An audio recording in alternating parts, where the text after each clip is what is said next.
Over the weekend, Anderson Silva defeated Julio Cesar Chavez Jr. in a boxing match. And I'm here to lobby for Anderson Silva's next opponent to be none other than Logan Paul. Before I do, my name's Rahul J-Chan. This is the Battle Camp. Thank you very much for joining me.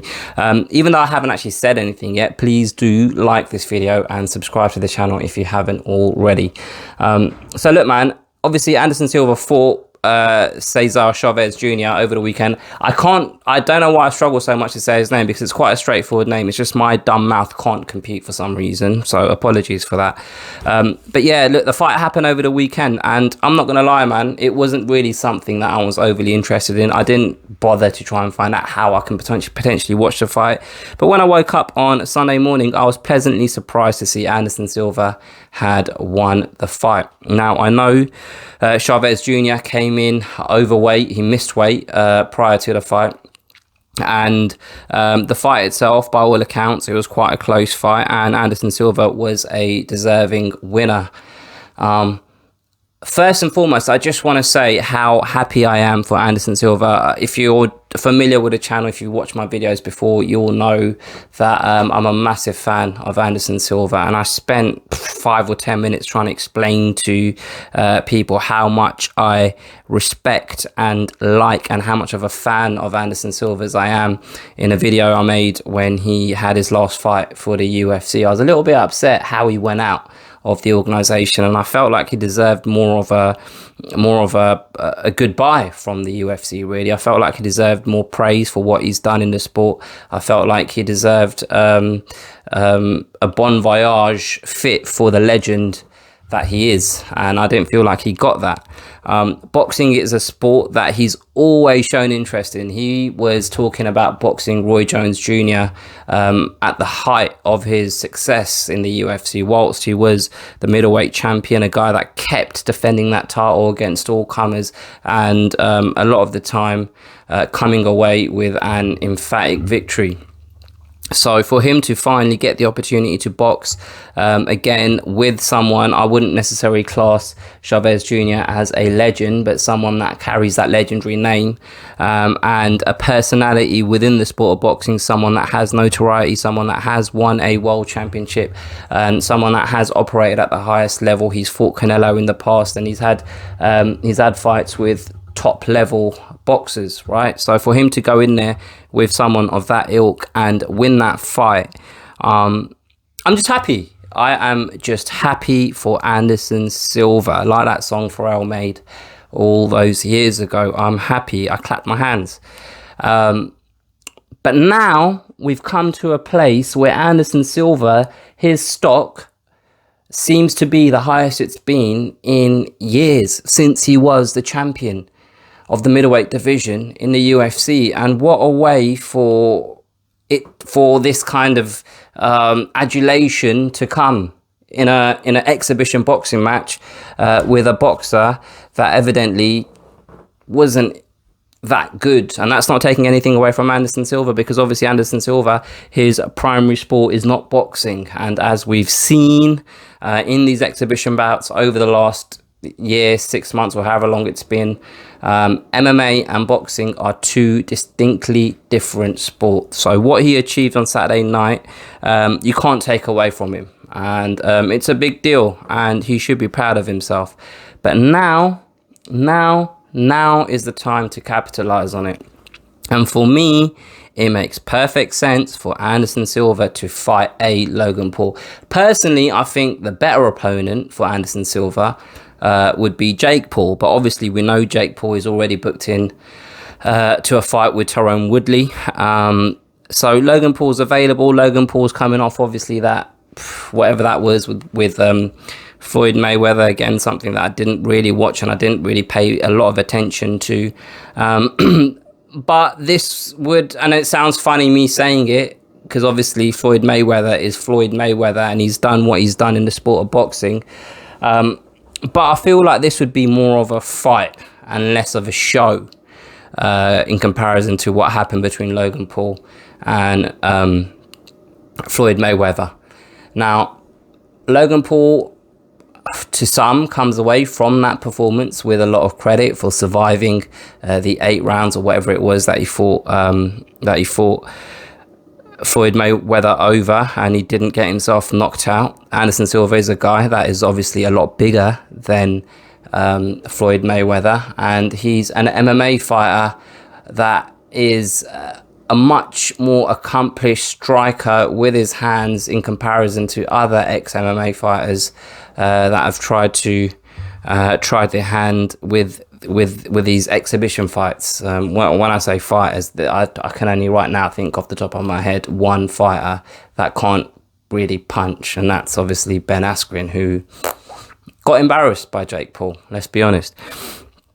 So I feel like this is the perfect time to make this fight. It continues this narrative of the Paul brothers fighting MMA fighters, ex-UFC fighters. Jake Paul's been on this tirade talking about how UFC fighters are underpaid and underappreciated by Dana White and the UFC as an organization. This is another guy that was an ex-champion. He was operating at the highest level within that sport, and he has the potential to be another one of these guys that can say this is a career high payday, which I'm not necessarily confident that that would be the case, because Anderson Silva did headline his fair share of pay-per-views, and I don't know what sort of numbers those shows did, but some of them were big, like the fight he had with Vitor Belfort, the fights he had with Chael Sonnen. So Anderson Silva has, had big fights with a lot of buzz around him.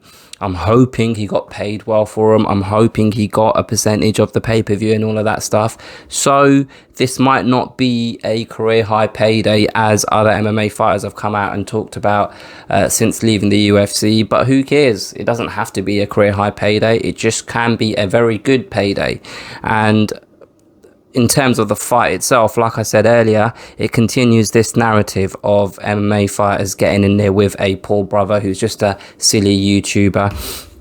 And we get to see just how good these Paul brothers are.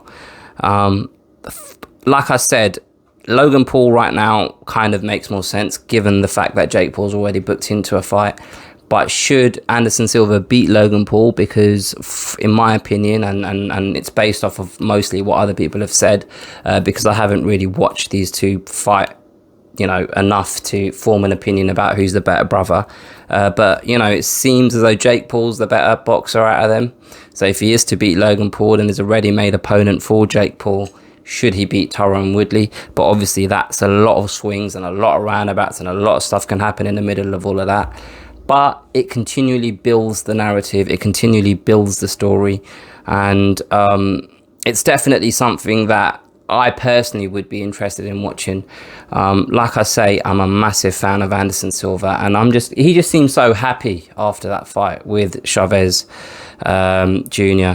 And towards the end of his UFC career, it felt like, even though he was smiling, it just felt, for me personally as a fan, it just felt a little bit sad watching the decline of the once great Anderson Silva.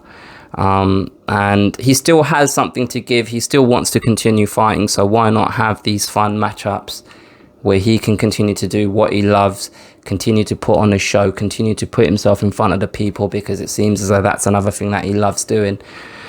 It's just a great opportunity. I don't know whether Logan Paul is signed with Showtime, but another little narrative, a little side story to this would obviously also be my friend, the guy that I've spoken about on a few occasions, who I'm not a massive fan of, Steven Espinoza, and his anti-UFC rhetoric, and him talking about how UFC guys aren't paid enough, same way Jake Paul does.